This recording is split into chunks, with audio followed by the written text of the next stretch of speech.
Memasuki hari keempat, warga negara asal Brazil yang jatuh ke jurang Gunung Rinjani belum berhasil dievakuasi. Korban terlihat berada di kedalaman 500 meter. Cuaca ekstrim dan medan curam membuat petugas kesulitan mengevakuasi korban. Seorang pendaki asal Brasil terjatuh saat hendak mendaki Gunung Rinjani pada Sabtu 21 Juni lalu. Korban terjatuh ke jurang Danau Segara Anak sedalam 500 meter saat menuju puncak Rinjani. Di hari ketiga pencarian, petugas menggunakan drone thermal untuk mengetahui posisi dan kondisi korban. Proses evakuasi masih belum bisa dilakukan karena medan yang curam dan kondisi cuaca ekstrim. Rencana evakuasi menggunakan helikopter pun masih dipertimbangkan karena lokasi korban sangat riskan jika ada getaran. Kemarin tim kami sudah mencoba turun, itu kurang lebih sekitar 450 meter, itu terjadi beberapa kali longsoran batu. Nah, seperti itu, jadi belum berani mengambil tindakan untuk meneruskan, menurunkan atau menjaga korban. Seperti itu. Untuk helinya sendiri, itu kami juga belum bisa memastikan, karena itu di sana ada faktor pertimbangan pertama adalah cuaca, yang kedua adalah medan berbukit-bukit, nanti tergantung dari kru heli dan timnya sendiri akan mengambil tindakan seperti apa. Akibat insiden ini banyak warga Brazil yang menulis komentar di media sosial Presiden Prabowo. Mereka minta bantuan agar korban dievakuasi. Pemerintah menyatakan terus memantau proses evakuasi WNA asal Brazil itu dan pemerintah juga akan memberikan bantuan jika diperlukan. Nanti kita akan update ya perkembangannya mengenai apa langkah-langkah yang akan kita ambil untuk membantu. Sebetulnya bukan hanya kasus ini yang di Rinjani ya, tapi banyak kasus yang sampai ke presiden yang oleh tim Bapak Presiden sedang diadvokasi. Korban terjatuh saat hendak buang air dan meminta pemandu beserta 6 orang rombongan yang mendahuluinya. Karena lama, sang pemandu menghampiri korban, namun hanya menemukan ranselnya. Tim Liputan, Kompas TV.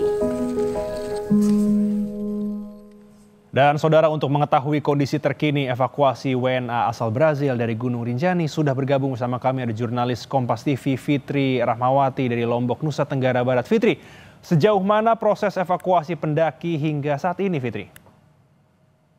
Ya, Elgin dan juga saudara, proses evakuasi di hari keempat ini semua pihak turun tangan, termasuk Basarnas turun tangan dan tim gabungan dari Badan SAR Kota Mataram, BPBD, NTB, dan juga dari TNGR serta para relawan turut melakukan upaya evakuasi terhadap warga negara Brazil ini.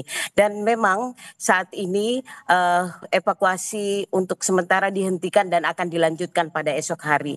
Proses evakuasi ini memang berlangsung cukup lama sehingga berlangsung pada 4 hari. Di hari keempat ini masih belum bisa tim evakuasi mencapai keberadaan korban karena memang kondisi atau posisi korban berada di kedalaman 500 meter dan para tim pencari atau tim evakuasi ini hanya bisa mencapai pada 300 meter, tidak bisa mencapai langsung kepada posisi korban. Ini memang terkendala oleh cuaca dan juga kontur dari jurang yang berada di lokasi tersebut, di mana konturnya adalah merupakan tanah berpasir yang tiba-tiba bisa longsor pada saat dijajaki oleh para tim evakuasi. Dan juga selain longsoran dari pasir, bisa terjadi longsoran bebatuan yang cukup membahayakan bagi para tim pencari dan juga akan membahayakan bagi korban.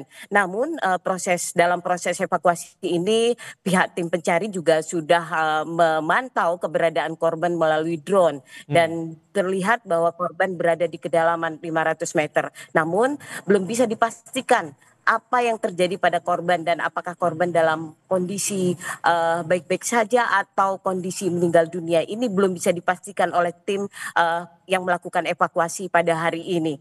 Elgin. Oke, Fitri, tadi disebutkan cukup banyak kendala untuk mengevakuasi pendaki dan juga tadi diketahui bahwa belum tahu kondisi dari pendaki ini seperti apa.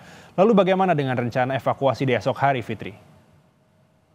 Ya, sebelum rencana besok sebenarnya pihak tim evakuasi sudah mencoba untuk menurunkan helikopter dan namun karena kondisi cuaca Elgin itu tidak bisa dilakukan karena memang daerah di kawasan Rinjani ini berbukit-bukit dan cukup riskan untuk heli melakukan proses evakuasi di lokasi tersebut. Dan juga ketika nanti heli itu akan melakukan proses evakuasi di lokasi tersebut, bisa saja akan ada getaran dan ini akan menimbulkan longsoran. Elgin, saya dapat menjelaskan kepada Anda dan juga saudara bahwa banyak sekali masyarakat yang tidak memahami kontur dari jurang yang ada di Rinjani ini karena mereka menganggap bahwa proses pencarian itu bisa dengan mudah dilakukan jika dilihat dari visual.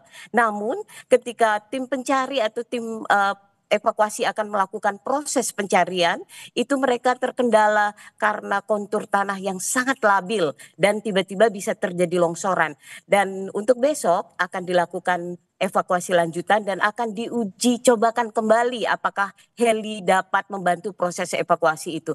Dan akan dilakukan upaya yang cukup keras dari semua pihak agar dapat membantu dari WNA Brazil ini bisa dievakuasi dari lokasinya saat ini. Semua pihak berdoa termasuk masyarakat di Nusa Tenggara Barat ini berdoa agar korban bisa diselamatkan dalam proses evakuasi yang bisa berlangsung besok pada hari kelima dan diharapkan di hari kelima ini Elgin proses evakuasi tersebut bisa berlangsung dengan baik dan ini juga merupakan harapan dari para pendaki. Saya dapat informasikan juga kepada saudara dan juga masyarakat gitu bahwa untuk saat ini mulai hari ini bahwa proses pendakian menuju puncak ditutup sementara sampai proses pencarian ini berakhir. Dan bisa menyelamatkan korban. Elgin. Baik, Fitri Rahmawati, terima kasih untuk informasinya. Selamat bertugas kembali.